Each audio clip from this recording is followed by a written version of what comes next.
Hello guys! Welcome back again sa aking YouTube channel. Ngayong araw ay naisipan natin pumunta sa Baguio City. Ipapakita ko sa inyo kung paano rin mag-travel doon at ano yung mga sinakyan natin para makapunta sa La Trinidad Benguet. Ngayon ay bumili na ako ng advance ticket sa online booking ng Victory Liner. So nagkakahalaga ng 631 pesos yung ticket ko papunta ng Baguio City. Then, dito sa ating Olongapo Station, may makikita rin kayong charging station dito na kung saan pwede kayong mag-charge ng inyong mga cellphone. Dahil nga syempre mahaba-haba yung biyahe natin papuntang Baguio. Ngayon, nandito naman yung ticket natin. So, ipapakita ko sa inyo na 631 pesos lang yung ticket natin na magagastos. At makakarating na kayo ng Baguio. So, ito lang ay papunta ha guys. So, itong nasakyan namin ay Baguio Diretso. And dadaan siya ng inner cities kaya medyo natagalan kami, so umabot ng 8 hours guys yung travel time namin.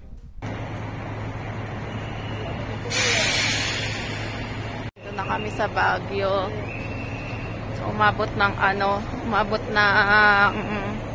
almost 6 hours, 6 to 7 hours yung travel time. Grabe. Bus terminal. Lamig. Doon sa Jollibee. Tara.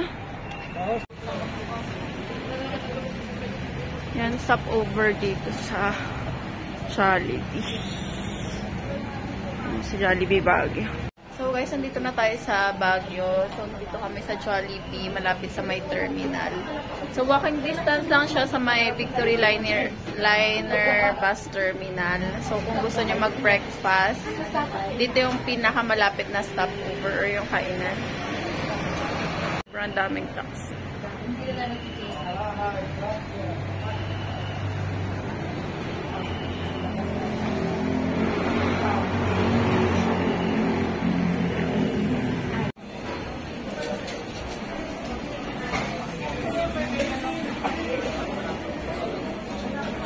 Tayo sa Jollibee Baguio and we're having breakfast. Same part din yung pinalit. So ayan, breakfast muna tayo bago tayo pumunta sa Strawberry Farm. Palitan ko.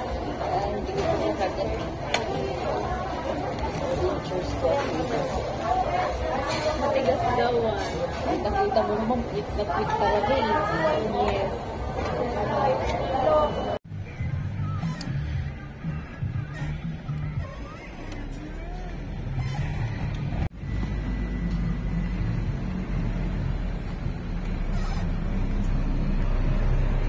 Sa Burnham Park.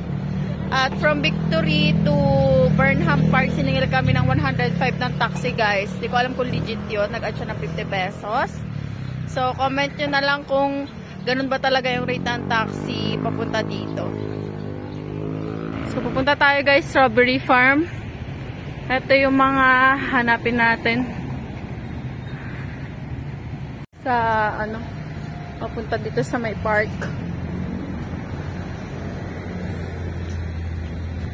Paakyat doon sa mga jeep guys.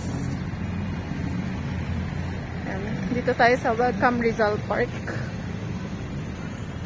Paakyat. Pupunta tayong Strawberry Farm. Dito yung sakayan natin. So kita nyo, ito yung Rizal Park. Pupunta tayo dito. Ay, ito! Ito na yung mga paradahan. Ay, dito tayo. Dito.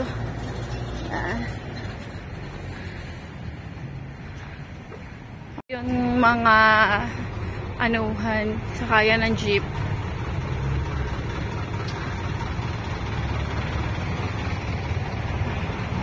Ito na guys.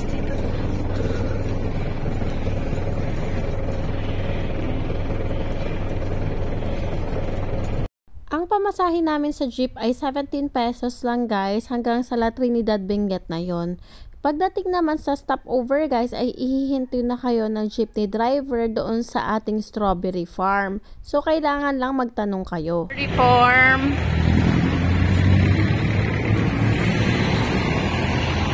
Sabi niya dito. Oo, dito din tayo. Hindi mo ba naalala? Strawberry Farm. Sa may ayan guys, sa business hours dito. Tapos ayan guys, dito na kami sa strawberry farm. Makita nila yung rating. Yan. Kapag mayroon kayong motor, guys, 10 pesos. Pag cars, 30. Bus naman eto. So, yan yung mga kailangan yung bayaran. Then, marami ring bus na dito na pumupunta kasi then, pwede na rin kayong bumili ng souvenirs dito. Doon na tayo bili ng mahirap magbitbit. Yes, madam, ang papasalubong niyo, madam. Because line 107 for 100. Pero kung may makita ka na rin na dito na tayo sa strawberry farm. Ito yung pinakamalaking strawberry dito. Tayo maghanap. Ayun pala yung nagtitinda.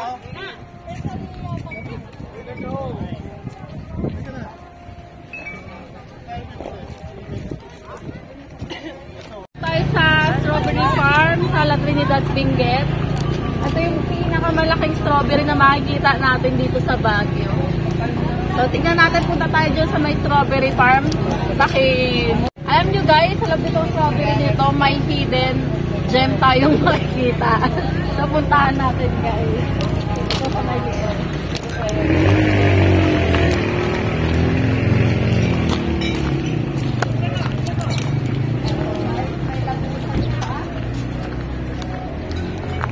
Ito yung pinto, secret passage. Sa mga gustong mag-rent na kanilang costume, unlimited shots with props, pwede kayong pumasok sa loob. Yan, for only 50 pesos, guys. So, punta naman tayo dito sa, strawberry farm. Check natin. Yan. Yan, ito kalawak yung strawberry farm dito sa Baguio. Punta na tayo. Yan. Akala ko legit na tanghulo.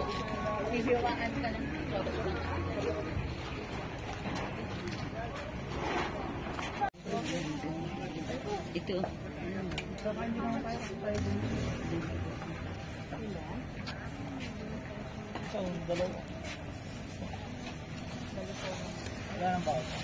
Hindi na sama si mama. So, dito.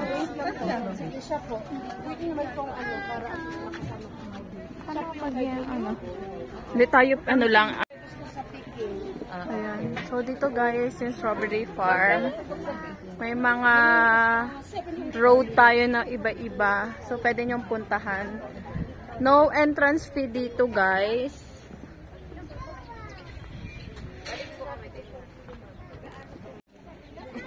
Video.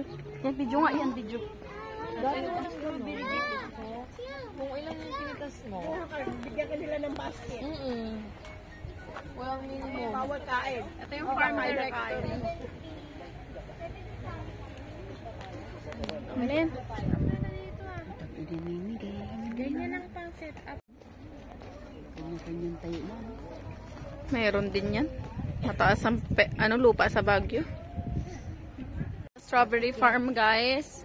No entrance fee naman dito. Then dadaan tayo dito sa may Charlie Road.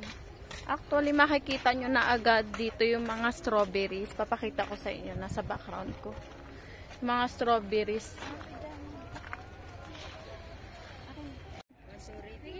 Mga strawberries. Ay, ang ganda oh. So, ayun yung mga strawberries.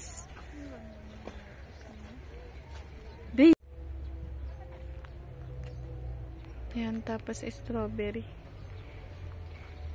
Ayan, kung gusto mo mag-picking, ganyan. Ayun, may basket. Ayun, no? So, ganyan siya, mga strawberries. So, ito yung mga strawberry farm natin dito sa Baguio. Ayan, no? Ang ganda, oh. Ang gaganda, oh.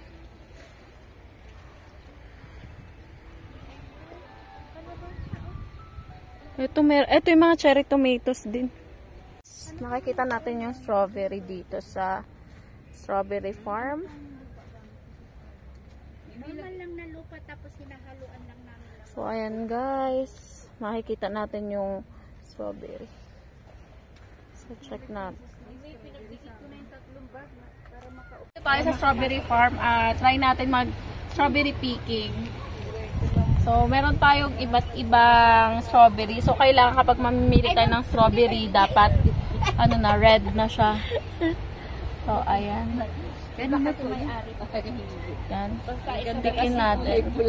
Ayun. Okay na.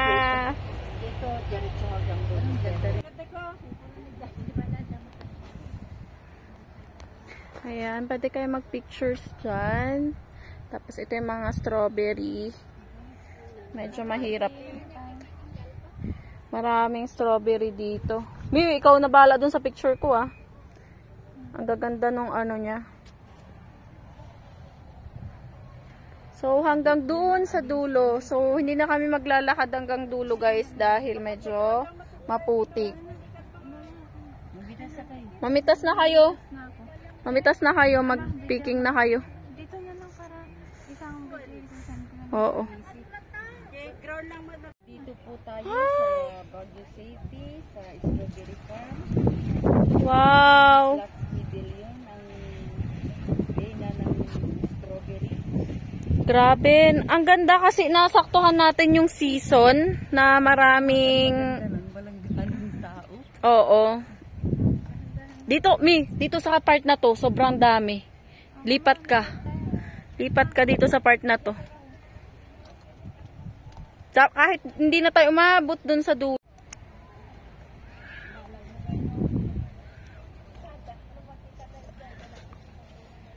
Yan, may makikita rin kayo mga celery dito, guys, sa strawberry farm.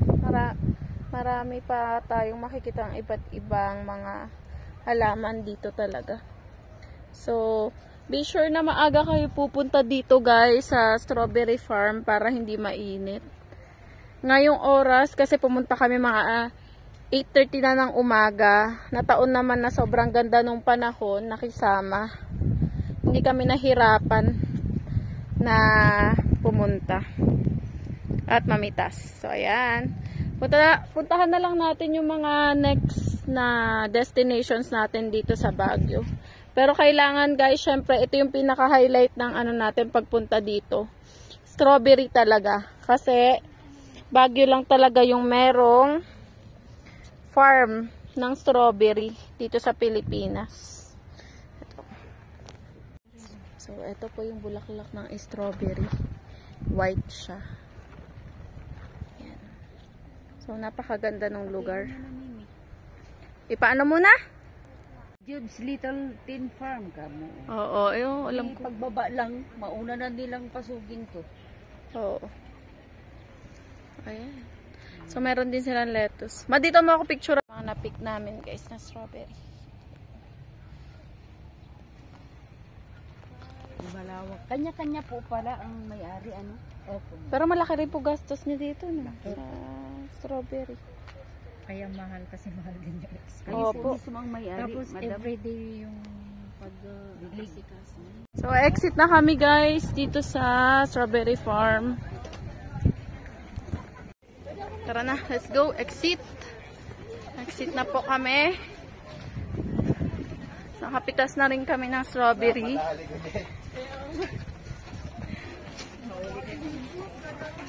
Tara.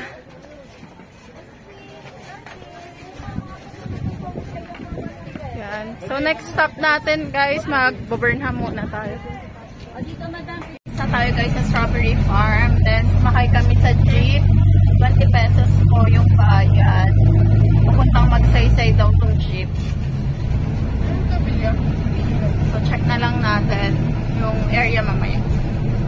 Diba, guys, sobrang mura lang talaga pumunta sa La Trinidad Benguet. Hindi mo na kailangan mag-hire pa. So, magagastos mo lang, guys, ay less than 50 pesos. Makakarating ka na sa La Trinidad back and forth.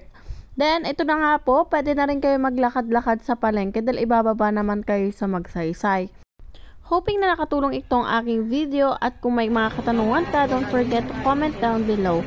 Salamat sa panonood, hanggang sa ating susunod na video.